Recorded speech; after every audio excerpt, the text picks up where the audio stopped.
Watch this.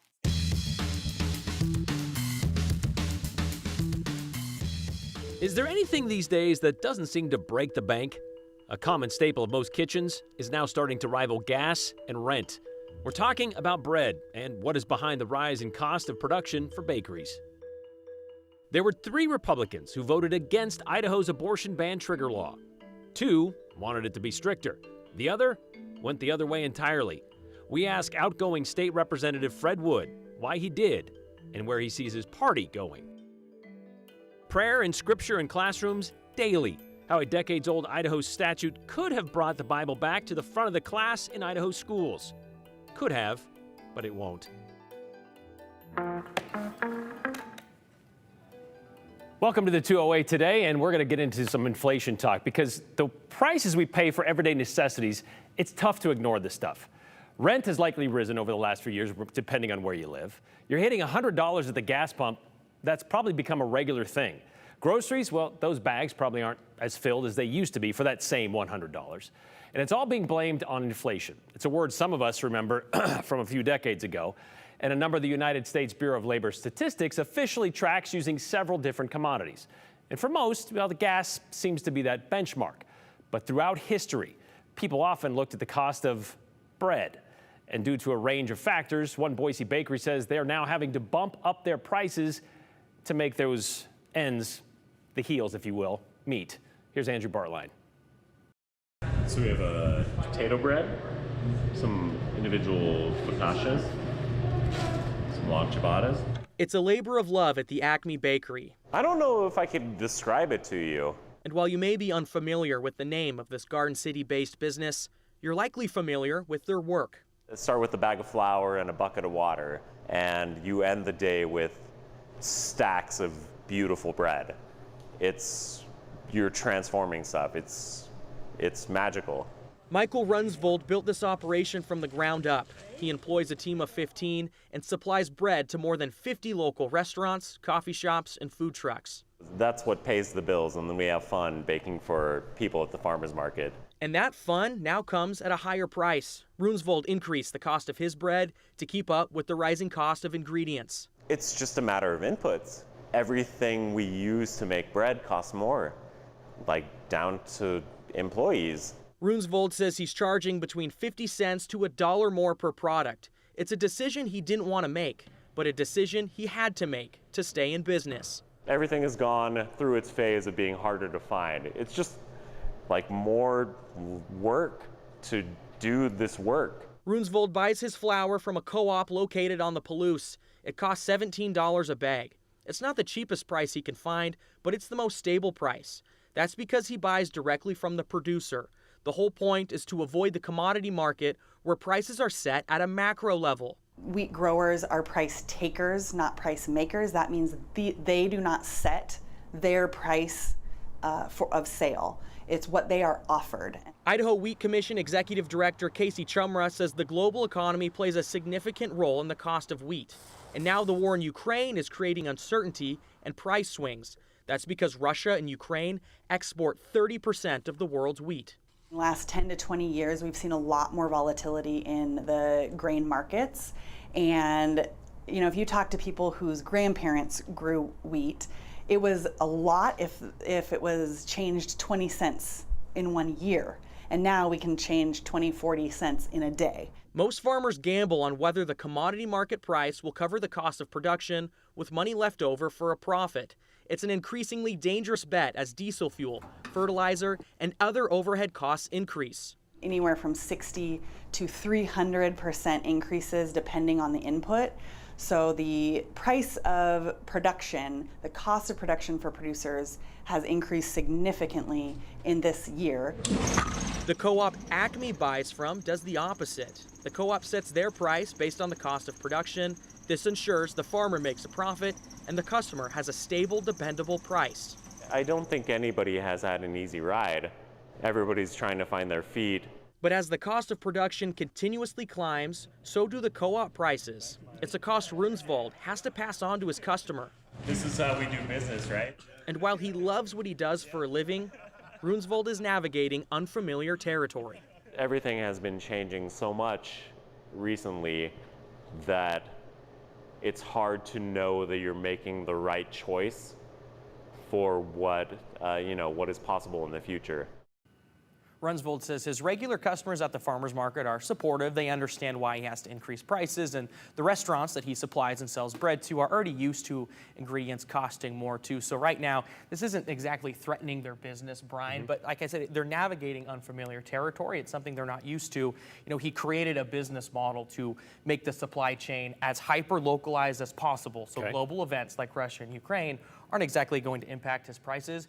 And even then, inflation is hitting them pretty hard. Right. Well, it costs to move that wheat from the field to the process, all that stuff. It all comes down, I guess, a lot of it to the gasoline prices anyway, right? Yeah, I mean, if diesel fuel is going to be costing, I don't know, what's diesel these days?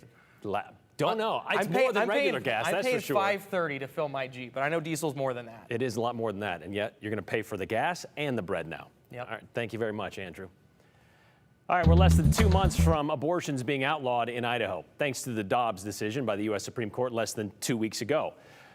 And the abortion ban trigger law put in place by Idaho's legislature 2 years ago. It passed overwhelmingly, remember that, back in March of 2020. That was right as we were hit by the COVID pandemic, and it was signed by the governor the day before Governor Brad Little signed a statewide stay-at-home order. Remember those days? But there were 3 Republicans in Idaho's House of Representatives that voted against it. 2 of them, Representatives Heather Scott and Priscilla Giddings, both from up north in Blanchard and Whitebird, respectively. Well, they didn't want to wait for the Supreme Court's permission to pass such a law. In fact, Representative Scott said during debate, quote, "The Supreme Court will not change their mind on Roe v. Wade."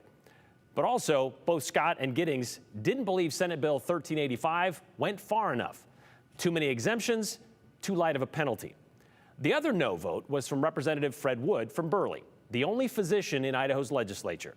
He began his medical career in a general family practice, but spent the last 17 years working in the emergency room. But instead of a medical reason for his objection to the abortion ban, he went with a legal one 2 years ago. I mean, I really object to this statute if, in fact, we're lowering the burden for guilt for a felony. I think there should be very high standard that the state has to prove to convict someone of homicide. And if we're lowering that, then I really have a concern with this.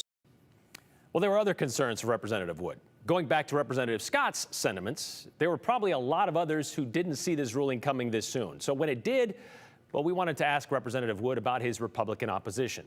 He told us today it's still a legal issue for him, but it's also more of a philosophical one.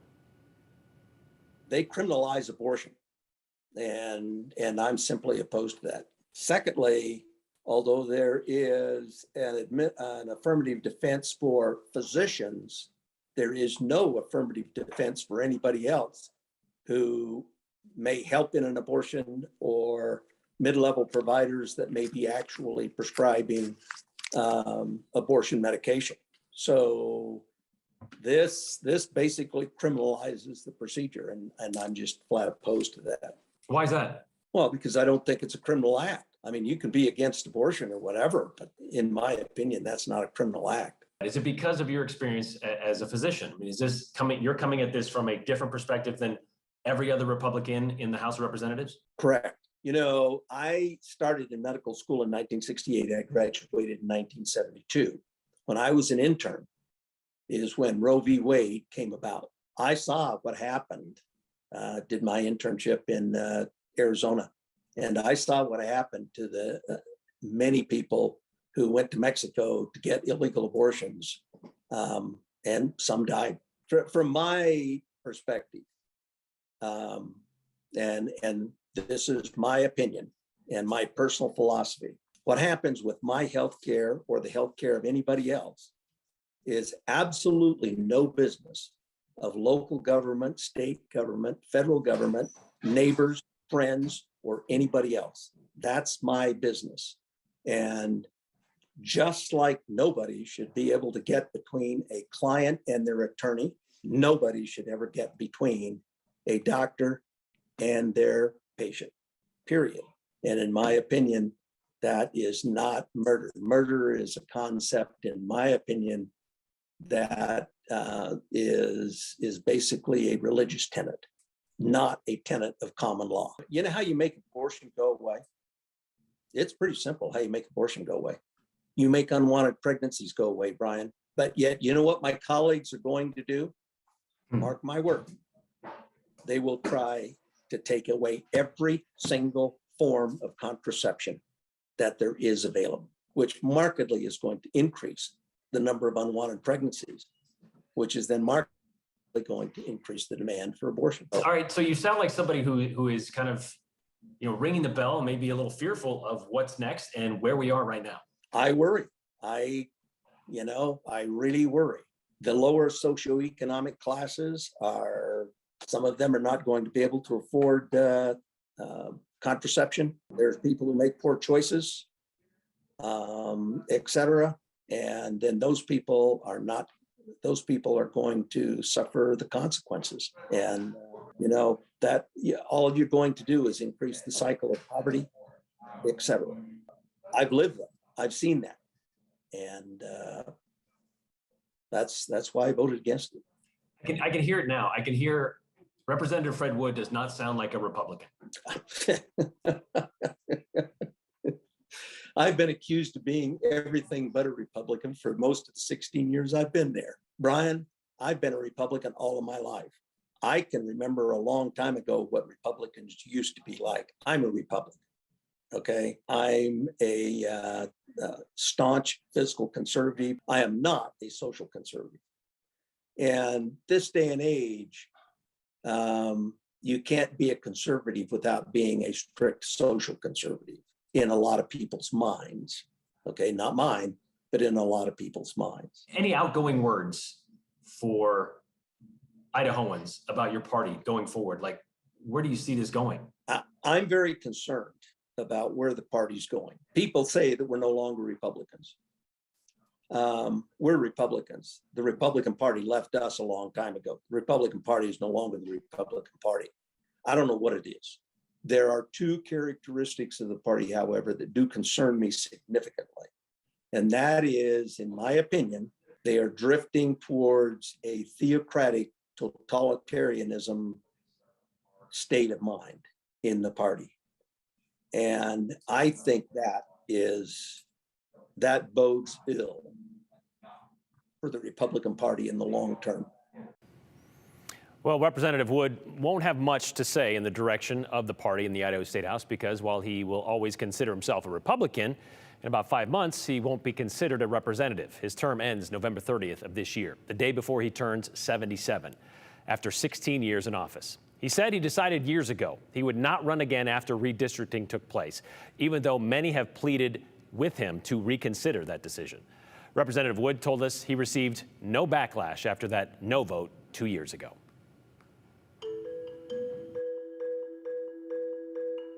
Idaho law says students should get a daily dose of scripture in the classroom. One man says it should be enforced. One court says why it won't.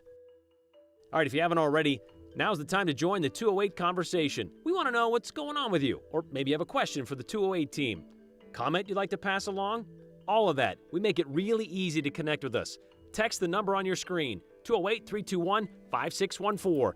And as always, include your name and the hashtag the208. Oh, and don't forget, stick around to the end of the show because, well, we could share yours with the rest of the class.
You know, we saw something posted to Twitter over the weekend that caught our eye, and we weren't the only ones.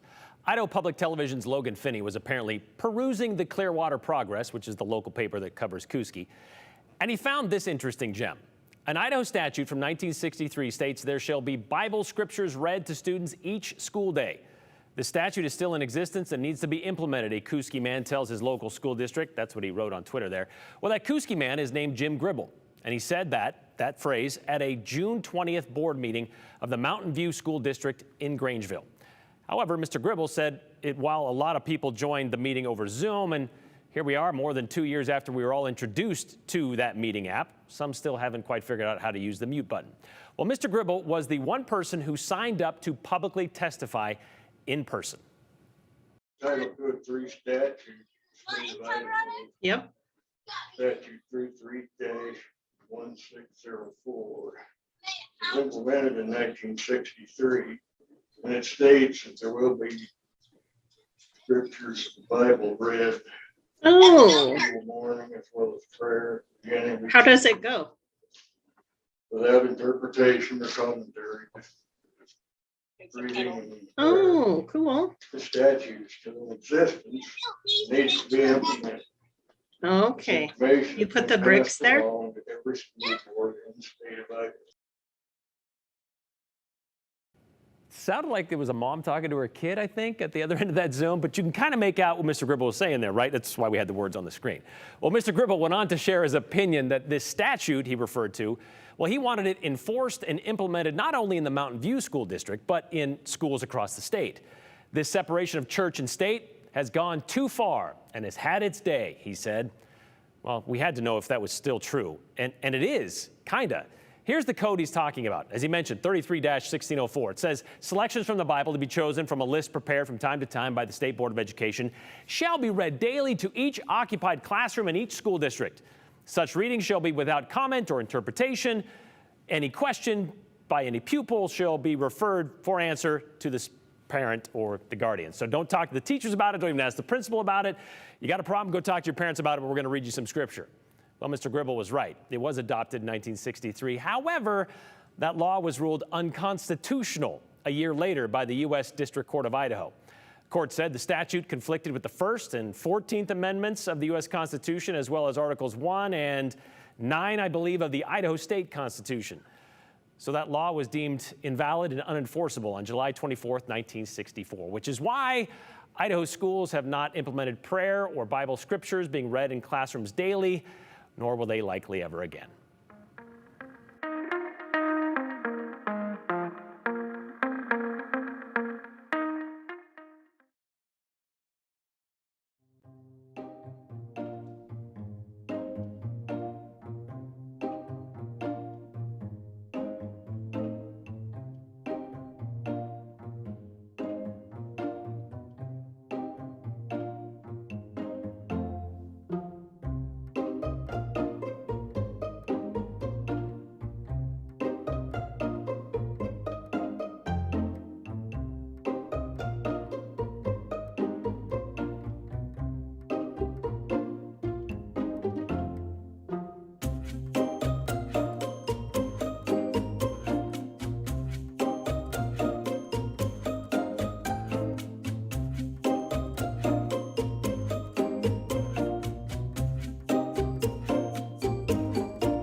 I think there's something big that we need to talk about that's going to be starting at the beginning of next week. So as we look at the 7-day forecast, let me just mention that tomorrow there could be a sprinkle or an isolated thunderstorm. Same thing for Thursday, but likely less chance. After that, weather looks pretty about the same, getting into the 90s except for Tuesday, where you see it gets close to the 100 degrees. And even in the mountains, chances some thunderstorms, a little better chance all the way through Friday. Then it dries up, and now we're talking about the July heat, even close to 90 degrees by next Tuesday.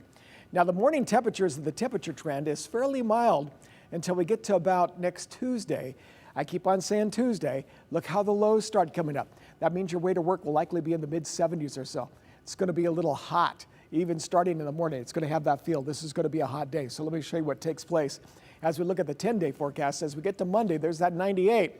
Now, beyond the 7-day, look at this, a string of 100s as we get into next week. Looks like we have our heaping hunks of heat that's starting out, and the July temperatures that we normally have already are going to be starting up as we get into next week. Yeah, they're those triple-digit temperatures we all know and love for the summer here. Well, nothing beats a long holiday weekend, right? How many of you had to get up early this morning to get back to work? So about what time did you consider, or maybe you actually did, kind of jump out of your bed, grab your phone or your laptop and post your complaints about the fireworks in your neighborhood still being shot off after midnight, or any time of day for that matter? Did your street sound like it was in the center of a war zone? I mean, they don't call them mortars for nothing, right? Well, those aren't the safe and sane celebrations you can buy at your corner fundraising booth. Ken sent us this morning. What can be done to encourage our state legislators to totally outlaw sales in Idaho of already defined illegal fireworks? He went on to say, or put another way, how much money is kicked back to the legislators to allow the sales of illegal fireworks? Well, I don't know about all that, but I do know back in 2017, they tried to ban fireworks sales, those aerial fireworks. That didn't go anywhere. It wasn't even heard in committee. Those illegal fireworks that Ken referred to, those that launch off the ground and go higher than your house, it is legal to buy them in Idaho, but it's illegal to fire them off. In fact, when you do buy them in Idaho, you have to sign an affidavit that says you won't shoot them in Idaho, or you promise you'll get a permit to launch them from your lawn, which includes proof of $1 million insurance policy. All of that doesn't seem to matter to a whole lot of Idahoans. It does matter, though, to a lot of others who have had it with the I do what I want aerialists, as seen from the Boise foothills last night. Rick wrote us and said, I'm thinking it's about time our lawmakers thought about revisiting the laws concerning the sale of illegal fireworks. After a week of my dog being a nervous wreck because the good, honest citizens that signed the affidavit stating they would not shoot their illegal aerials in Idaho blatantly lied and failed to adhere to the law. I realize it's their right to fire these things off, kind of like their right to not get vaccinated or wear a mask. But enough is enough, says Rick.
All right, a lot of people commenting on our conversation with Dr. Representative Fred Wood, who is now, well, the outgoing representative from Burley. Here's what he had to say about that. Why do you highlight a single person who stands on the opposite side of the vast majority of the Republican Party in Idaho? Are you trying to convince me with this one outlier, asks Paul in Boise. Not really. We just kind of wanted to get a doctor's opinion on why he voted against an abortion ban here in Idaho. He's in the legislature. He has experience as a doctor. We figured he might have an interesting perspective on why he would vote no on that. And so that's what we were trying to bring to you today. It's so refreshing to hear a real Republican who believes the government or religion has no right to regulate anything that happens between a doctor and their patients, period, says Steve. I wish we had more Fred Woods in the legislature, says Laura. Then this one from a fourth-generation Idahoan who's also a Democrat. I applaud Representative Woods, who is smart, level-headed, and applies common sense to his actions. Reminds me of the politicians who used to run this state, says Aaron. And I believe this one here, Representative Wood is spot on with his opinion of the Republican Party. He gets it, says Gary and Weiser. After 55 years as a registered Republican, Dr. Fred Wood just described exactly why I am now an independent, says Steve. We'll see you back here tomorrow. Thanks for watching.